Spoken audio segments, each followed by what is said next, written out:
Noël est une période de miracles, mais pour Amora, un miracle est la seule chose qui la sépare d'une vie de désespoir. Lorsqu'elle se tourne vers un rituel ancien pour exaucer le désir de son cœur, elle déclenche une série d'événements qui mettront à l'épreuve les limites même de son humanité. Les lumières de Noël scintillaient d'un éclat moqueur dans l'appartement de luxe d'Amora, alors qu'elle fixait un énième test de grossesse négatif. Dehors, la gosse bourdonnait d'une énergie festive, mais à l'intérieur, sa maison moderne ressemblait à un tombeau magnifiquement décoré. « Madame » appela doucement sa domestique, « Marie, votre belle-mère est là. » Amora essuya rapidement ses larmes, lissant son coûteux pagne de dentelle. La bandelette de plastique du test disparut dans son sac à main de créateur, rejoignant 6 autres de la même semaine. Mama Huche, sa belle-mère, fit une entrée remarquée, vêtue d'un magnifique gilet brodé de fils d'or. Ses yeux, vifs comme ceux d'un aigle, se posèrent immédiatement sur le ventre plat d'Amora. Cette liste de vœux pour Noël, annonça Mama Huche en s'installant royalement sur le canapé en cuir importé. 7 ans de mariage, et la maison de mon fils est toujours vide de rire d'enfant. Les doigts d'Amora s'enfoncèrent dans ses paumes. La cheminée artificielle, tentative de son mari de créer une atmosphère de Noël moderne, crépitait en arrière-plan, sa fausse chaleur correspondant au faux sourire qu'elle força sur son visage. Nous essayons, Mama. Les médecins. Les médecins, cracha Mama Huche. Que savent ces jeunes docteurs? À mon époque, nous n'avions pas besoin de tous ces médicaments occidentaux pour avoir des enfants. Ma propre mère en a eu 8. Le sous-entendu la piqua au vif, comme toujours. Amora pensa aux 3 tentatives de FIV ratées, chacune coûtant plus d'1 an de salaire. À la déception silencieuse de son mari, Huche. Au chuchotement lors des réunions de famille. Plus tard dans la soirée, alors que l'élite de la gosse se préparait pour une autre somptueuse fête de Noël, Amora était assise seule dans son dressing. La collection de vêtements et de chaussures de créateur, censée combler le vide, semblait se moquer d'elle. Son téléphone vibra. Une autre annonce de grossesse sur Instagram. Le 4e enfant de sa camarade d'université. Le téléphone s'écrasa contre le mur avant même qu'elle ne réalise qu'elle l'avait jeté. C'est alors qu'elle se souvint des chuchotements. Les histoires que le personnel de maison échangeait à voix basse à propos de Momokoko, la sombre spiritualiste qui vivait là où l'ancien village rencontrait la nouvelle ville. On disait qu'elle pouvait exaucer n'importe quel souhait, moyennant un prix. Votre utérus est maudit, avait déclaré le dernier médecin spécialiste de la fertilité ce matin-là, son diplôme de Harvard brillant sur le mur derrière lui. Certaines forces que la médecine moderne ne peut expliquer. La main d'Amora dériva vers son ventre plat. Dehors, les cloches de l'église sonnaient, célébrant la naissance d'un enfant divin. Dans son esprit, elle dressa une liste de vœux de Noël d'un autre genre, non pas de choses, mais de désirs désespérés. Alors qu'elle sortait dans la nuit nigériane, les vents de l'harmattan transportaient l'odeur d'encens des anciens sanctuaires. Le chemin vers le sanctuaire de Momokoko existait dans cet espace crépusculaire entre l'ancien et le nouveau Lagos, où les pouvoirs ancestraux avaient encore leur emprise. Amora ignorait que les ancêtres l'observaient. Et que certains vœux de Noël, une fois exaucés, exigent un prix terrible. Alors qu'elle sortait dans la nuit nigériane, les vents de l'harmattan transportaient l'odeur d'encens des anciens sanctuaires. Le chemin vers le sanctuaire de Momokoko existait dans cet espace crépusculaire entre l'ancien et le nouveau Lagos, où les pouvoirs ancestraux avaient encore leur emprise. Amora ignorait que les ancêtres l'observaient. Et que certains vœux de Noël, une fois exaucés, exigent un prix terrible. Le sanctuaire de Momokoko se trouvait à la lisière d'un marché oublié, là où les néons du Lagos moderne laissaient place aux ombres. Le domaine de la spiritualiste était marqué par un immense iroko, ses branches décorées de kauris qui cliquetaient sinistrement dans la brise nocturne. Les lumières de Noël de maisons lointaines projetaient des ombres étranges alors qu'Amora approchait. Un chien hurla quelque part dans l'obscurité, et elle serra plus fort son sac à main Gucci. La femme riche approche, lança une voix rauque depuis les ténèbres. Celle dont l'or ne peut acheter ce que la nature refuse. Momokoko émergea de l'obscurité. Elle n'était ni vieille ni jeune, son âge impossible à déterminer. Ses yeux, cernés de craie, semblaient voir à travers les vêtements de créateur d'Amora jusqu'à son ventre vide. « Aïe, j'ai entendu dire que vous pouviez aider les femmes comme moi, » balbutia Amora. La spiritualiste sourit, révélant des dents noircies par les herbes. « Aider ? Oui. Mais à quel prix achèterais-tu un enfant ? » À l'intérieur du sanctuaire, des herbes séchées pendaient du plafond. Dans un coin, de manière incongrue, se trouvait un petit sapin de Noël, ses ornements faits de cheveux humains et de minuscules os. Amora essaya de ne pas regarder de trop près. 7 ans de stérilité, songea Momokoko en tournant autour d'Amora. Ton médecin parle de malédiction. Il ne sait rien. Ton ventre n'est pas maudit, il a faim. Et la faim peut être nourrie. La spiritualiste sortit un pot en argile scellé d'un tissu noir. Les ancêtres connaissent des moyens de transférer la force vitale. Un enfant peut être redirigé d'un utérus à un autre. Le cœur d'Amora s'arrêta. Vous voulez dire? Les femmes enceintes portent une double force vitale. L'une peut être empruntée. Le sourire de Momokoko s'élargit. Ta domestique, la jeune, elle est enceinte de 3 mois, n'est-ce pas? Amora pensa à Marie, sa domestique, qui rayonnait de sa première grossesse. Je ne pourrais pas. Bien sûr, dit Momokoko en se détournant avec dédain. Retourne donc à ta maison vide. Écris une autre liste de vœux de Noël pour un enfant qui ne viendra jamais. Regarde les yeux de ton mari suivre des femmes plus jeunes et plus fertiles. Attendez. La voix d'Amora se cassa. Que dois-je faire? Les exigences du rituel étaient simples mais terrifiantes. 3 gouttes de sang de la femme enceinte, données volontairement ou non. Une mèche de ses cheveux. Un nom chuchoté aux esprits. Mais souviens-toi, avertit Momokoko en pressant une petite fiole sombre dans la main d'Amora. La force vitale ne peut être ni créée ni détruite. Seulement transférée. L'enfant sera tien, mais il portera une marque. Et les esprits exigeront de plus en plus. Cette nuit-là, alors que les chants de Noël flottaient dans le domaine, Amora ajouta 3 gouttes de somnifère dans le thé du soir de Marie. Pendant que la domestique dormait, Amora collecta ce que les esprits exigeaient, ses mains tremblant alors qu'elle murmurait les paroles anciennes. 3 jours plus tard, Marie se tordait le ventre de douleur. Mon bébé, cria-t-elle. Quelque chose ne va pas avec mon bébé. L'hôpital diagnostiqua une mystérieuse fausse couche. La même semaine, le test de grossesse d'Amora se révéla positif. Mais alors qu'elle fixait les 2 barres dont elle avait rêvé pendant 7 ans, la cheminée de Noël projetant des ombres sur le mur, elle aurait juré entendre un nourrisson pleurer, bien qu'il n'y eût aucun bébé dans la maison. Ce n'était que le début. L'hôpital diagnostiqua une mystérieuse fausse couche. La même semaine, le test de grossesse d'Amora se révéla positif. Mais alors qu'elle fixait les 2 barres dont elle avait rêvé pendant 7 ans, la cheminée de Noël projetant des ombres sur le mur, elle aurait juré entendre un nourrisson pleurer, bien qu'il n'y eût aucun bébé dans la maison. Ce n'était que le début. Alors que le ventre d'Amora grossissait, sa faim grandissait aussi. Son premier transfert réussi avec Marie avait réveillé en elle quelque chose de sombre et d'insatiable. L'annonce de la grossesse de sa belle-sœur lors du dîner de Noël familial offrit la prochaine opportunité. Nous attendons le bébé pour juin, rayonna Chioma, tandis que Mamahuche la serrait de joie. Amora sourit, son propre ventre de 4 mois fièrement exposé, mais ses yeux brillaient d'une lueur prédatrice. Cette nuit-là, pendant la célébration de Noël en famille, elle glissa une potion sombre dans le cocktail Chapman de Chioma. 3 jours plus tard, une autre fausse couche mystérieuse. Une autre force vitale transférée. Mais les choses étaient différentes cette fois. Amora commença à vivre des événements étranges. Le son de pleurs de bébé la réveillait à 3 heures du matin, l'heure ancestrale. Dans les miroirs, elle apercevait parfois non pas son propre reflet, mais le visage en larmes de Marie, ou la silhouette endeuillée de Chioma. Votre grossesse progresse de manière inhabituellement rapide, nota son médecin avec inquiétude. Et ces marques sur votre ventre. Amora baissa les yeux sur les motifs étranges qui apparaissaient sur sa peau tendue, des symboles ressemblant à une écriture ancienne, qui se réarrangeaient quand personne ne regardait. La faim devint plus forte. Au marché des femmes de l'Eki, une commerçante enceinte attira son attention. La fiole sombre dans le sac à main d'Amora sembla vibrer d'anticipation. C'était trop facile. Un échantillon gratuit de Chin-Chin de Noël, contenant la potion de Momokoko. Une autre force vitale réclamée. Mais à chaque transfert, les signes devenaient plus difficiles à ignorer.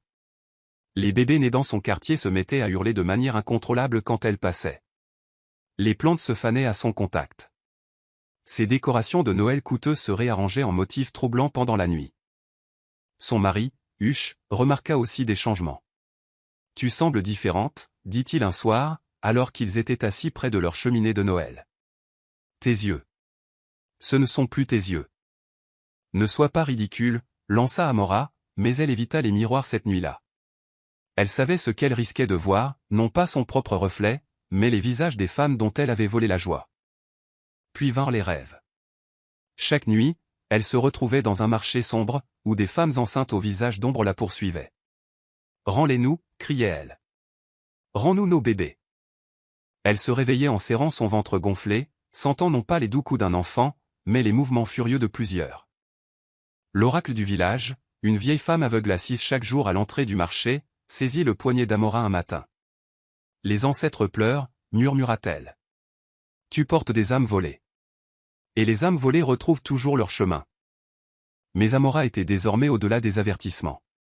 Son reflet montrait une belle femme enceinte, drapée dans de la dentelle coûteuse, se préparant pour une somptueuse baby shower. Elle seule pouvait voir l'obscurité qui tourbillonnait dans ses yeux, ou entendre le cœur des battements de cœur volés sous sa peau. Elle avait oublié la plus ancienne vérité sur les vœux de Noël, ils ont un prix. Et les ancêtres étaient sur le point de le réclamer. La somptueuse baby shower d'Amora était le sujet de toutes les conversations à Lagos. La grande salle de bal de l'hôtel scintillait de décorations de Noël importées, de sculptures de glace et d'une cheminée spécialement installée pour créer l'ambiance parfaite de contes d'hiver qu'elle avait toujours voulu. Mais alors que les invités s'extasiaient sur ces cadeaux coûteux, quelque chose n'allait pas du tout. « Ton ventre. » Il bouge étrangement, haleta une invitée, laissant tomber sa coupe de champagne. La foule se tut en observant les ondulations qui parcouraient le ventre d'Amora, non pas le mouvement doux d'un bébé, mais ce qui ressemblait à plusieurs mains pressant contre sa peau. Juste de forts coups de pied, rit nerveusement Amora, mais son cafetan de créateur fut soudain trempé de sueur. Cette nuit-là, elle se précipita au sanctuaire de Momokoko. La spiritualiste lui jeta un regard et recula avec horreur. « Enfant insensé » murmura Momokoko. « Combien ? Combien de force vitale as-tu volé ? » 3, admit Amora. Juste 3. Momokoko lui saisit le bras, pressant d'anciens cauris contre le ventre gonflé d'Amora. Les coquillages devinrent noirs au contact. Non. J'en sens plus. Beaucoup plus. Les yeux de la spiritualiste s'écarquillèrent. Les esprits. Ils ont utilisé ta sombre fin. Chaque force vitale que tu as volée a créé une passerelle. Pendant ton sommeil, ils t'ont nourri davantage, tellement plus. Comme en réponse à ces mots, le ventre d'Amora se tordit visiblement. À travers sa peau, des formes sombres bougeaient, des dizaines d'entre elles. Combien ? Combien ? Suffoqua Amora. Je vois. 49 âmes. 7 fois 7. Le nombre sacré. Momokoko recula, faisant des signes de protection. Les ancêtres réclament une dette. Amora rentra chez elle, hébétée. Cette nuit-là, le miroir de sa salle de bain révéla toute l'horreur. Son reflet ne montrait pas une femme enceinte, mais des dizaines de silhouettes fantomatiques à l'intérieur d'elle, pressant contre sa peau, leur bouche s'ouvrant en cris silencieux. Son téléphone sonna. C'était l'hôpital. Des rapports affluaient de tout Lagos. Chaque femme enceinte dont le chemin avait croisé celui d'Amora, même brièvement, avait senti son bébé bouger exactement au même moment. Le lendemain, son médecin fixa l'écran de l'échographie avec incrédulité. « C'est impossible » marmonna-t-il. « Je vois plusieurs battements de cœur. Des dizaines. Mais il n'y a aucune explication médicale. » Huche, en regardant l'écran, se souvint soudain des histoires que sa grand-mère racontait, des histoires de femmes qui volaient des âmes à naître et du prix qu'elles payaient. « Ton vœu de Noël » murmura-t-il en s'éloignant de sa femme. « Que as-tu fait ?» Avant qu'Amora ne puisse répondre, une douleur aiguë la déchira.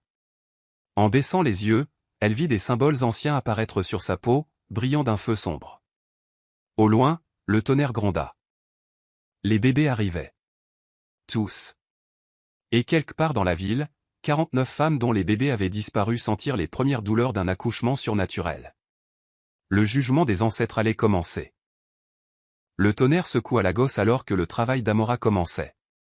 Les lumières de l'hôpital moderne clignotèrent et s'éteignirent, ne laissant que la lueur étrange des lampes de secours et de la cheminée artificielle de Noël dans la suite VIP. « Quelque chose ne va pas » dit le médecin en reculant du lit d'Amora. Les moniteurs affichaient des lectures impossibles, des dizaines de battements de cœur, tous battant à l'unisson. À travers les fenêtres, une étrange procession s'approchait. 49 femmes, leurs yeux brillants d'un feu ancestral, franchirent les portes de l'hôpital. Les gardes de sécurité s'écartèrent, incapables de bouger, comme figés par une force invisible. Elles viennent chercher leurs enfants, annonça l'oracle aveugle, soudainement présente dans la pièce bien que personne ne l'ait vue entrer. La dette doit être payée. Amora cria alors que la première contraction la frappait. Les lumières de Noël explosèrent, arrosant la pièce d'étincelles. Sur son ventre, les symboles anciens commencèrent à bouger, se réarrangeant en un motif qui fit que les infirmières se signèrent et reculèrent. « S'il vous plaît » supplia-t-elle en tendant la main vers son mari. Mais Hush resta figé, regardant avec horreur le corps de sa femme commencer à émettre une lueur sombre. La procession de femmes entra dans la salle d'accouchement, formant un cercle autour du lit d'Amora.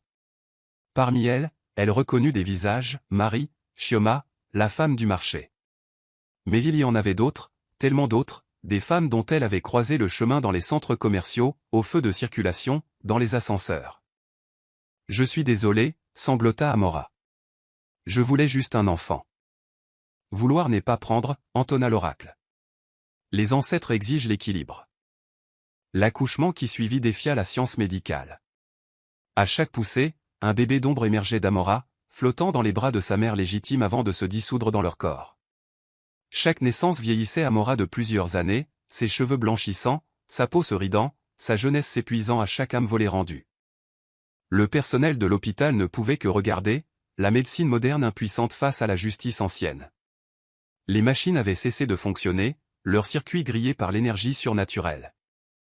Alors que le 48e bébé retournait à sa mère, Amora n'était plus la belle mondaine qui avait tout. Elle était devenue une vieille femme décrépite, sa blouse d'hôpital de créateur pendant sur sa charpente squelettique. Mais l'oracle leva la main. « Attendez, il en reste un. » La pièce devint silencieuse. Les 49 femmes avaient reçu leurs enfants. Pourtant, le ventre d'Amora bougeait encore. Le 50e enfant, annonça l'oracle. Le tien. Celui que les ancêtres t'avaient accordé naturellement, avant que ton cœur ne s'assombrisse. Celui que tu as sacrifié par cupidité. Le dernier cri d'Amora brisa toutes les fenêtres de l'hôpital. Le dernier bébé émergea, non pas une ombre, mais réel, solide, et mort-né. Ton vœu de Noël a été exaucé, dit doucement l'oracle. Mais tu as choisi les ténèbres plutôt que la patience. Maintenant, tu vivras avec ton choix.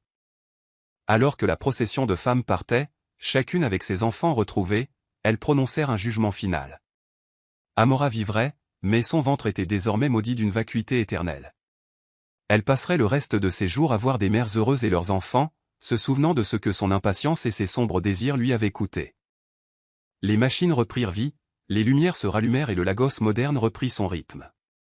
Mais dans la suite VIP, une femme âgée gisait en pleurs, entourée de décorations de Noël coûteuses qui semblaient maintenant aussi creuses que son ventre maudit. Les ancêtres avaient rétabli l'équilibre. Amora pensait que son cauchemar était terminé, mais il ne faisait que commencer. Dans les semaines qui suivirent son terrible supplice, un schéma glaçant émergea. Cela commença avec sa jeune sœur, Chioma. Nouvellement mariée et désireuse de fonder une famille, Chioma fut dévastée lorsque son médecin l'informa que son utérus montrait des signes de vieillissement accéléré, la rendant stérile. Puis ce fut sa cousine, Hadiz. Mère de 2 enfants, Hadiz essayait d'en avoir un 3e. Mais maintenant, ses règles s'étaient complètement arrêtées, et les tests confirmèrent que ses ovaires s'étaient éteints prématurément. Une par une, les femmes de la famille d'Amora virent leur fertilité leur être volée. Filles, nièces, même ses tantes âgées, toutes maudites d'une stérilité soudaine et inexplicable. L'oracle du village, convoqué par la famille désespérée, confirma leurs pires craintes. Les sombres actions d'Amora n'avaient pas seulement volé des grossesses individuelles, elles avaient marqué toute sa lignée. Les enfants que tu as pris n'étaient pas n'importe quels enfants, entonna l'oracle, ses yeux laiteux semblant sonder le tissu même de la réalité. Ils étaient les premiers-nés d'une nouvelle génération, les chefs de l'avenir. En les volant, tu as perturbé l'ordre naturel, et maintenant les ancêtres exigent réparation. C'était une malédiction générationnelle, expliqua l'oracle. Les esprits des enfants volés criaient justice, et ils n'accepteraient rien de moins que la fertilité de chaque femme née du sang d'Amora. Mais il y avait une lueur d'espoir. La malédiction pouvait être brisée, dit l'oracle, par un ancien rituel de sacrifice et d'expiation. Mais cela exigerait un prix terrible, un prix qu'Amora, la source de la malédiction, devrait payer. Amora regarda les visages de ses parentes, la douleur, la colère, le désespoir. À cet instant, elle comprit le véritable poids de ce qu'elle avait fait. Ses actions égoïstes n'avaient pas seulement ruiné sa propre vie, elles avaient condamné une génération entière. Les exigences du rituel étaient redoutables. Il devait être accompli lors de la nuit la plus sombre de l'année, le solstice d'hiver. Amora devrait offrir sa propre fertilité, de manière permanente et irrévocable, pour apaiser les esprits des enfants volés. Mais même cela pourrait ne pas suffire. Les ancêtres exigent du sang, avertit l'oracle. Le sang d'Amora versé dans un cercle sacré, pour briser la malédiction une fois pour toutes. Alors qu'Amora écoutait les paroles de l'oracle, elle sentit tout le poids de ses péchés s'abattre sur elle. Elle avait toujours voulu être mère, sentir la joie de tenir son enfant dans ses bras. Mais maintenant, face à la souffrance qu'elle avait causée, elle savait ce qu'elle devait faire. Elle ferait le sacrifice. Elle renoncerait à sa propre chance de maternité pour sauver sa famille de la malédiction qu'elle avait attirée sur eux. C'était le seul moyen de réparer les choses. Mais même en se préparant pour le rituel, Amora ne pouvait se défaire du sentiment que son calvaire était loin d'être terminé. Les esprits qu'elle avait offensés étaient puissants, et ils avaient un sens cruel de la justice. Le solstice d'hiver approchait à grands pas, et avec lui, la date limite pour briser la malédiction. Amora ne pouvait que prier pour que son sacrifice soit suffisant pour apaiser les ancêtres et sauver sa famille du sombre destin qu'elle leur avait infligé. Mais dans le monde de la magie ancienne et des dettes karmiques, rien n'était jamais certain. Amora avait déchaîné des forces bien au-delà de sa compréhension, et maintenant, elle devrait en affronter les conséquences, quelles qu'elles soient. Le solstice d'hiver arriva, et avec lui, la nuit du rituel. Amora, drapée de robe blanche, se tenait au centre d'un cercle sacré, le cœur lourd du poids de ce qui allait arriver. Autour d'elle, les anciens du village chantaient d'anciennes incantations, leurs voix s'élevant et s'abaissant dans un rythme d'un autre monde. L'air crépitait d'énergie, et les ombres semblaient prendre vie, se tordant et dansant dans la lumière vacillante du feu de cérémonie. Amora pouvait sentir la présence des forces obscures qu'elle avait déchaînées, les esprits des enfants volés, en colère et agités, exigeant réparation. Ils tourbillonnaient autour d'elle, leurs mains fantomatiques agrippant ses robes, leurs voix murmurant des accusations à ses oreilles. Voleuse, siffla-t-il. Meurtrière. Tu as volé notre avenir, et maintenant tu dois en payer le prix. Amora trembla, mais elle ne faiblit pas. Elle savait ce qu'elle avait à faire. Le rituel commença, une série complexe d'incantations et d'offrandes destinées à apaiser les ancêtres et à briser la malédiction. Amora se tenait au centre de tout cela, son corps le conduit de la magie noire qui tourbillonnait autour d'elle. Les anciens apportèrent la lame sacrificielle, son tranchant brillant à la lumière du feu. C'était le moment de vérité, le point de non-retour. Amora avait un choix à faire. Elle pouvait reculer maintenant, refuser de faire le sacrifice, et condamner sa famille à la malédiction qu'elle avait attirée sur eux. Ou elle pouvait aller jusqu'au bout, renoncer à sa propre chance de maternité, et les sauver tous. Elle pensa à sa sœur, à ses cousines, à toutes les femmes de sa lignée qui avaient souffert à cause de ses actions. Elle pensa aux enfants qu'elle n'aurait jamais, à la joie et à l'amour qu'elle ne connaîtrait jamais. Et puis, le cœur lourd et la main ferme, Amora fit son choix. Elle prit la lame et, d'un mouvement rapide, la plongea dans son ventre. Une douleur, brûlante et d'un autre monde, déchira son corps. Elle pouvait sentir la magie noire la déchirer, arrachant sa fertilité, son essence même de femme. Elle hurla, un son primal et angoissé qui sembla résonner à travers le tissu même de la réalité. Autour d'elle, le chant des anciens atteignit un crescendo.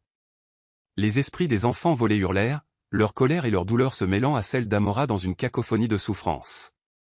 Et puis, aussi soudainement que cela avait commencé, ce fut terminé. La douleur se retira, laissant Amora vide, creuse.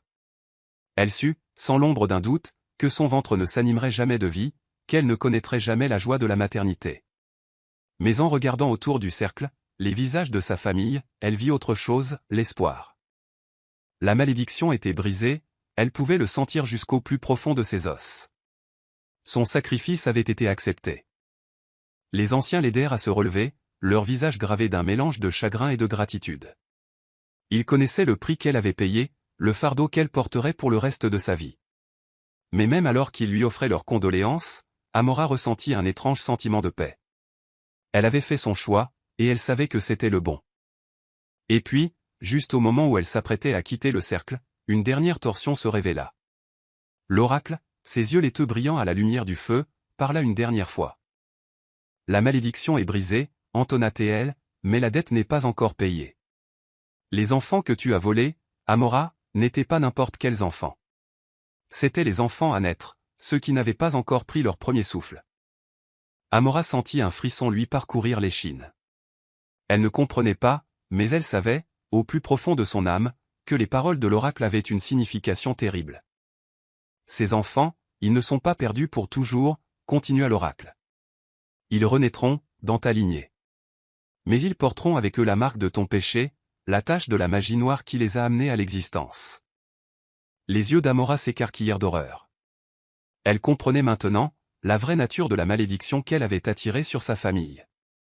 Les enfants volés renaîtraient, oui, mais ce ne seraient pas des enfants normaux. Ils seraient autre chose, quelque chose de sombre et de tordu, portant les cicatrices des forces contre nature qui les avaient créés. Et Amora, bien qu'elle ne porterait jamais d'enfants elle-même, serait leur mère en un sens. Elle serait celle qui les guiderait, qui les aiderait à naviguer dans le destin étrange et terrible qui les attendait. C'était un fardeau sans pareil, une responsabilité qui la mettrait à l'épreuve d'une manière qu'elle n'aurait jamais pu imaginer. Mais en regardant sa famille, les femmes qui avaient tant souffert à cause de ses actions, Amora sut qu'elle le supporterait. Elle passerait le reste de sa vie à réparer ses torts, à guider les enfants de sa malédiction, et à prier pour que, à la fin, son sacrifice soit suffisant pour apporter une certaine mesure de paix aux âmes qu'elle avait offensées. Le rituel était terminé, la malédiction était brisée, mais le voyage d'Amora était loin d'être fini. Elle avait payé le prix de ses péchés, mais le véritable coup de la rédemption, elle commençait à le comprendre, serait l'œuvre de toute une vie. Au lendemain du rituel, la vie d'Amora fut changée à jamais. Elle parcourait le village, une femme différente, portant les cicatrices invisibles de son sacrifice. La communauté, autrefois divisée par ses actions, se rallia maintenant autour d'elle, offrant soutien et compréhension dans son épreuve. Amora trouva du réconfort dans son nouveau rôle, guidant les enfants nés de sa malédiction. Ils étaient étranges, ces enfants, avec des capacités et des intuitions qui les distinguaient de leur père. Mais sous le regard vigilant d'Amora, ils apprirent à maîtriser leurs dons, à les utiliser pour le bien de la communauté. Au fil des ans, l'histoire d'Amora devint une fable édifiante, un rappel des dangers de jouer avec l'ordre naturel. Les mères raconteraient à leurs filles l'histoire de la femme qui volait des grossesses et du prix terrible qu'elle paya pour son désespoir. Mais plus que cela, le parcours d'Amora devint une leçon sur le vrai sens de la maternité. Elle avait autrefois pensé que la maternité consistait à posséder, à avoir un enfant à soi. Mais à travers son sacrifice, elle avait appris que la vraie maternité consistait à nourrir, guider et protéger la prochaine génération, indépendamment des liens du sang. La prophétie finale de l'oracle demeurait dans l'esprit des villageois. Les enfants de la malédiction d'Amora auraient un destin, avait-elle dit, un rôle à jouer dans la formation du monde. Et à mesure qu'ils grandissaient, il devint clair que ces paroles étaient vraies. Ces enfants, avec leurs capacités étranges et leur sagesse d'un autre monde, devinrent le pont entre les anciennes coutumes et les nouvelles. Ils étaient ceux qui pouvaient naviguer dans le choc des croyances traditionnelles et de la médecine moderne, trouvant un équilibre qui porterait la communauté vers l'avenir. Amora les regardait grandir avec un mélange de fierté et de chagrin. Elle savait que ses actions les avaient mis sur cette voie, que ses péchés étaient à la racine de leurs dons étranges.